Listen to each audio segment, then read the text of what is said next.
about Olympics in Canada or about you skating with Scott many years together or training with your rivals, Charlie. Would like to talk about something else. The first question is, dance teams have three dancers as opposed to all other skaters. So, is it difficult for you? How do you cope with that? You start earlier, you finish later than everybody else. Well, with the compulsory dances, it certainly is more demanding having three things to work on. But that's what we've grown up knowing. So, since we started when I was 7 and Scott was 9, we've always had compulsory dances. So it would be odd to just have two events. A nice treat maybe to just have to compete twice, but we're used to the extra training, and I think part of that is why our skating skills are the way they are, and hopefully that helps us in the other programs. So I think for us anyways, it was good to build the foundation of our skating skills with them. So lots of pros and cons. You train in another country, in another city, so away from home. How does it feel for you? Is it difficult? How do you cope with it? It is difficult. The shopping is much better in Michigan, so that's okay. Is it? Is it cheaper than? Just more stores. And some different stuff. But we moved to Waterloo, which is about an hour and a half from our home in London. When I was 13 and Scott was 15. So it's not something new for us. We were used to being away and had to cope with being so young and moving away from home. And moving to Michigan was a big step, but we're still about 2.5 hours driving from our hometown. So we make it home as much as we can, and family comes to visit us, and we're quite grounded. And it's a great training center, and we know we're in the right place. So for those moments, we just know it's worth it. And when you first moved to Waterloo, did your family accompany you, or you moved on your own? No, we lived with families there. With your families? Not our families, but other families. Yeah. So we boarded with them. So it was a big step and new school and everything. But I think that was a really good experience for us, and that's when we really started to take this all really seriously. Okay. How did you start skating?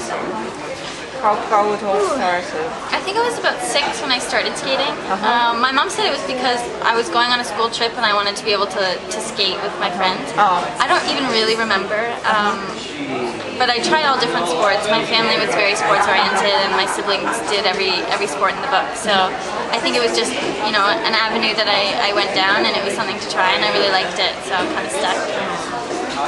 And then you switched to dancing at quite an early age, at 7. Why was that? It just happened. Someone put Scott and I together, and we just kind of stroked around, and it just sort of fell into place. Yeah, it was never a conscious decision to I want to do dance and I want to skate. It really just evolved, and it happened. So I mean, we're quite fortunate in that sense. About skating from such an early age together, already so many years, are you bored sometimes, or do you want something new or something fresh? Well, if anyone knows Scott, one thing about him is that he's not boring. So, no, he always, it's always something new, and he brings a lot of energy every day to the rink. So it's certainly not boring, and I think. In fact, it's quite comforting to know that, and I can't imagine skating with anyone else, and I think he would say the same. So, are your parents accompanying you when you travel to different events, championships? Are they travel with you? Most of the time, yeah. We try and get some family out here, and I was actually a witness at a friend's wedding in France in June, and so a lot of the people from the wedding are here, and they're like my French family, so that was really nice, and my mom came, so... This time, yeah. So, my mom makes it to most of the events, and my siblings are very supportive, and I have a great family, so I'm really lucky. Costumes first. Costume? Okay. Question about costumes. Girls' questions. Yeah, girls' questions are girls. Okay. So, last year you were skating in a pure black. This year, again, black for CD and for original. And quite a flame costume for freelance.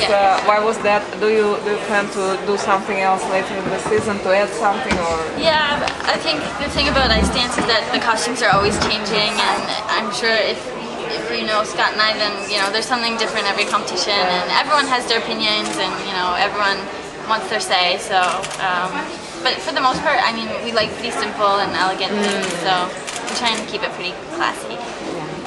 Oh, it works with perfectly. Thanks.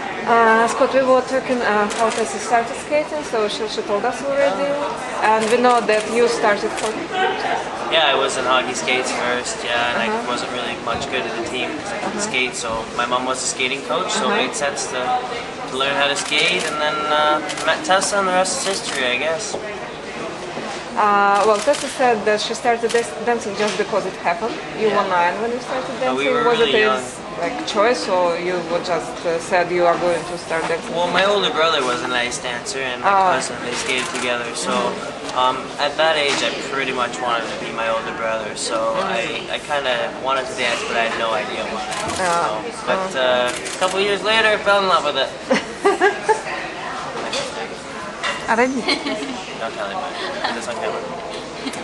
Your parents, do they accompany you on the events? Do they support you? How they are involved, maybe?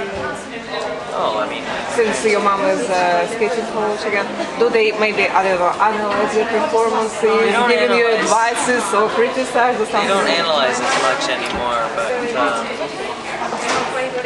sometimes they do. It's a little tough. Sometimes we get just a little bit of clash in the Moyer household, but not very often. And it's great to have them here at events to support and just to be there. And they really keep us grounded, our parents, so it helps a lot. Okay. About your programs, your dances, Marina said that you picked flamenco. Marina said she offered you several music school original dance, and you picked flamenco. Why was that? I think we picked flamenco because it worked the best for us. I think it relates to our style of skating. We loved the music so much when we heard it. We were really struggling trying to find this music that we actually liked to skate to. We really wanted to do Canadian folk in Canada at the Olympics, but not that we don't like folk music in Canada, it's just that we couldn't find a piece of music that we absolutely loved and was absolutely going to work and take us where we want to go. So I think the piece that we picked works perfectly with us, and we love skating to it. So.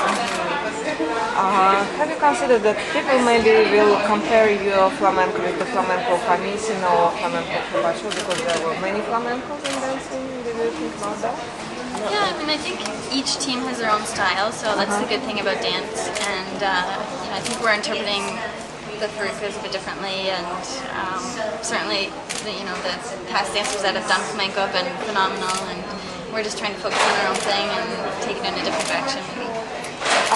About interpretation, what is the story you're interpreting? You don't use any accessories or something, so it's quite, in terms of appearance, it's quite simple.